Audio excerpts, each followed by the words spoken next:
Here are today's top crime stories trending on Law&Crime.com and across the country. A former teacher has been accused of having sex with the same teen that disgraced ex-Congressman Anthony Weiner was sent to prison for sexting with in 2016.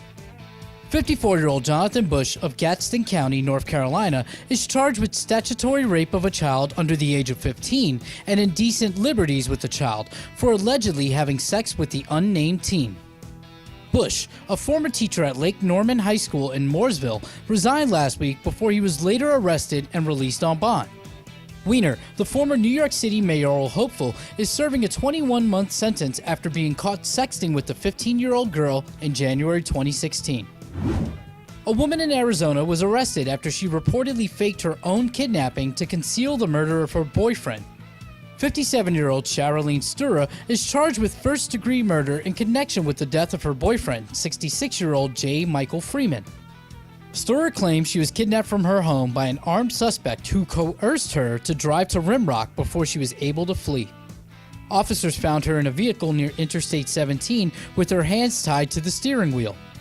Investigators searched Stura's house and found Freeman's body with a gunshot wound to the head. She later admitted to involvement in the killing and was arrested.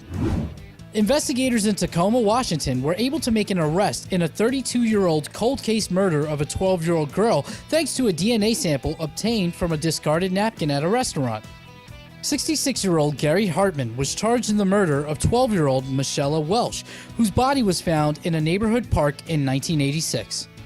Authorities were able to link Hartman to the murder when a detective who was following Hartman obtained a napkin the suspect had used to wipe his mouth at a restaurant. The DNA on the napkin matched DNA found at the crime scene, and Hartman was charged with first-degree murder and first-degree rape. Those were today's top crime stories. I'm Anthony Velez for Law and Crime.